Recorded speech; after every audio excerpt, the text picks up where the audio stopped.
जंगशान जो होती है गुस्से में बाहर निकलती है। वहाँ आंटी लू उसे मना कर रही होती है लेकिन वो फिर भी नहीं मानती है। टेन्यू वहाँ पर आ जाता है। वो उसे चिल्ला रही होती है। तभी वहाँ पे टेनन आ जाता है और बोलता है कि तुम्हें अपनी हरकतों के लिए शर्मिंदा होना चाहिए और तुम भाई को क्यों डांट रही हो। भाई ने तो इसीलिए कहा ताकि किसी और को पता न चले कि कल रात तुमने क्या हरकत की थी। ये सुनकर वो बेचारी चुप हो जाती है, कुछ नहीं बोल रही होती है। अब वो वहाँ से चली जाती है।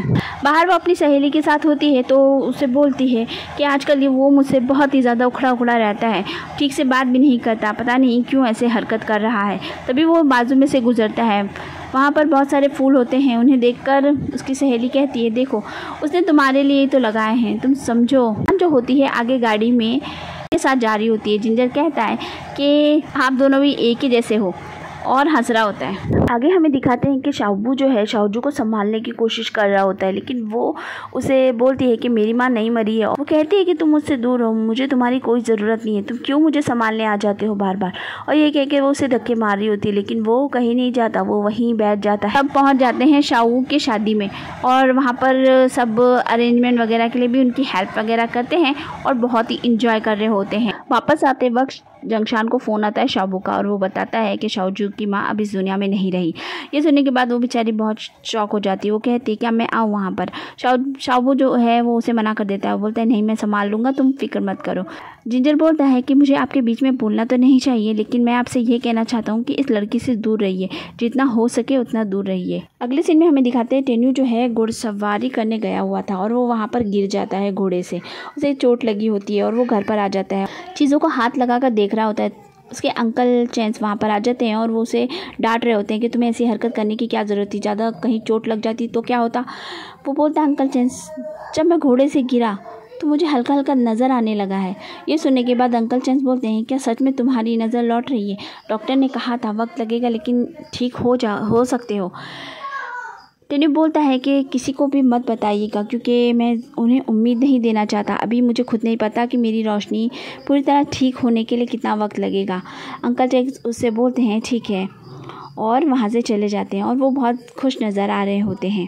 आगे हमें दिखाते हैं कि अगले दिन शाओ की शादी होती है। वहाँ पर सारे लोग जाते हैं और काफ़ी इंजॉय करते हैं। अब सब लोग बैठकर डिनर कर रहे होते हैं। तभी जिनलियान जो है बाथरूम में जाती है और वो वहाँ पे स्लिप होके गिर जाती है। उसे काफ़ी चोट आई हुई होती है। उसे हॉस्पिटल ले जाया जाता है और जिंजर जो है उसका बहुत ही ज़्यादा ख्याल रख रहा होता है। बाबा कहती है कि ऐसा बॉयफ्रेंड मेरा होता तो मैं तो फ़ौरन शादी ही कर लेती। जंगशान भी इस बात पर हंस रही होती है। जिनलियान कहती है कि मुझे शर्म आ रही है, तुम दोनों यहाँ से चली जाओ और वो जिंजर के साथ में होती है। अगले सीन में हमें दिखाते हैं कि लंगशान जो है वो वापस आ गया होता है।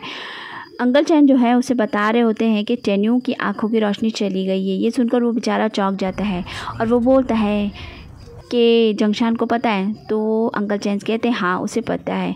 तो लंगशान समझ जाता है कि इसीलिए वो उससे मिलने जाया करती थी। अंकल चैन ये भी बता देते हैं कि दादाजी ने जंगशान को अपने वहाँ पर बुलाया हुआ है। ये सुनकर वो बोलता है ठीक है हम वहीं जाएंगे। सुबह हो चुकी होती है। जंगशान जो है शादी अटेंड करके घर पर आती है। वो उसी के बारे में बात कर रही होती है। टेनन रास्ते में मिल जाता है और कहता है कि हाँ घूमो, तुम्हें तो फिक्र भी नहीं है मेरे भाई को कितनी चोट लग गई है, वो घोड़े से गिर गए हैं। ये सारी बातें सुनकर वो चौंक जाती है। जिंजर उनको बोलता है कि आप इसकी बात की फ़िक्र मत कीजिए और वो थोड़ा ज़ोर से बोल देता है। जिंजर बोलता है कि आपको बताना इतना ज़रूरी नहीं था। ये सुनकर वो थोड़ी चौंक जाती है तो वो उसे माफ़ी मांगता है और कहता है कि नहीं सर ने मुझे मना किया था इसलिए मैंने कुछ नहीं बताया। जंगशान जो है फ़ौरन टेन्यू के पास चली जाती है। वो उसके कमरे में जाती है। टेन्यू वहाँ पर सामने बैठा हुआ होता है। वो उसे जाकर बोलती है कि तुम्हें ज़्यादा चोट तो नहीं आई ना, तुम ठीक तो हो ना। ये बात सुनकर टेन्यू कहता है क्यों, तुम्हें मेरी फ़िक्र हो रही है? मेरे बारे में कुछ ज़्यादा ही सोच रही हो। तुम हो कौन जो मेरे बारे में इतना सोच रही हो? ये कहकर वो उसे बोलता है। ये सुनने के बाद वो कहती है, जंगशान कहती है क्या हम जब भी मिलेंगे एक दुश्मन की तरह ही बात करेंगे। ये सुनकर टेन्यू को अपनी पेरिस वाली बात याद आ जाती है जो उसने डॉक्टर से बोली थी कि अगर मेरी आंखों की रोशनी वापस आ गई तो चाहे कुछ भी हो, उसकी शादी हो गई हो या उसके बच्चे हो गए, तब भी मैं उसी से शादी कर लूँगा। ये सुनकर टेन्यू खड़ा होता है और उसके करीब जाता है और कहता है तो क्या एक लवर की तरह तुमसे बात करूँ?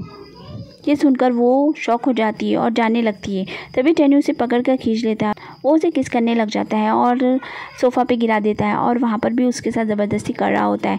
वो उसे मना करती है, वो उसे बोलती है कि तुम पागल हो गए हो क्या? तो वो कहता है क्या तुम नहीं हो सकती मेरे लिए?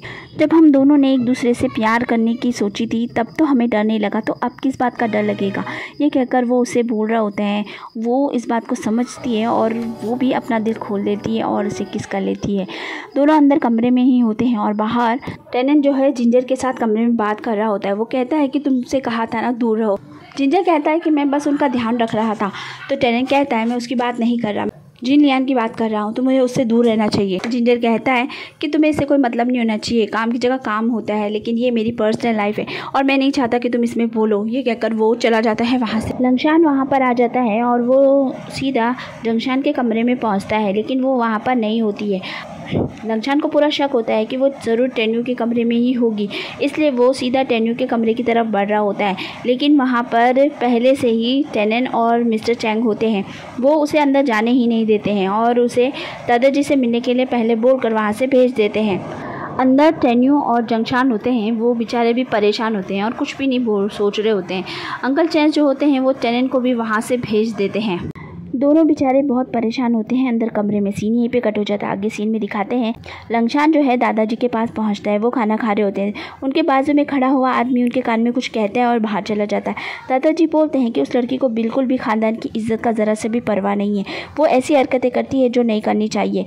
ये सुनकर लंगशान बोलता है कि मैं उसे बहुत ज़्यादा चाहता हूँ, मेरी ज़िंदगी में अगर कोई है तो वही। आगे हमें टेन्यू के कमरे का सीन दिखाते हैं। अंकल चैंग वहाँ पर होते हैं और वो उन दोनों को डांट रहे होते हैं। जंगशान जो है वो बोलती है कि मेरी गलती है। टेन्यू कहता है नहीं मेरी गलती है। अंकल चैंग बोलते हैं गलती अभी किसी की भी हो, लेकिन अभी जो हो रहा है वो गलत ही हो रहा है, इसलिए तुम दोनों को ख्याल रखना चाहिए था।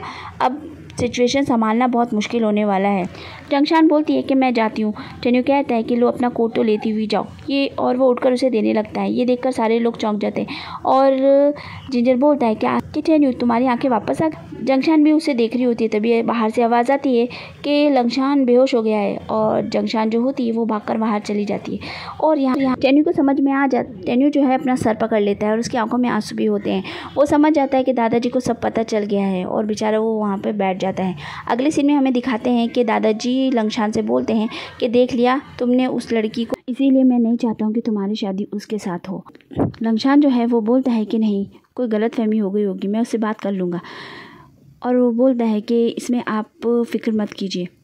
दादाजी बोलते हैं कि देखो टेन्यू की आंखों की रोशनी जा चुकी है, टेनेंट भी डिसेबल है, तो अब हमारी आखिरी उम्मीद सिर्फ तुम ही बचे हो। तो तुम क्या हमें नहीं बचाओगे? हमारी कंपनी को अब तुम्हें ही संभालना है, तो अपनी जिम्मेदारियों को समझो और कंपनी को ज्वाइन कर लो। दादाजी की बात सुनकर लंगशान जो है वो बोलता है ठीक है मैं सोच कर बताऊँगा, और वो वहाँ से बाहर निकलता है। तो फ्रेंड्स वीडियो पसंद आया तो चैनल को सब्सक्राइब कीजिए और मिलती हूँ नेक्स्ट वीडियो में। Bye bye.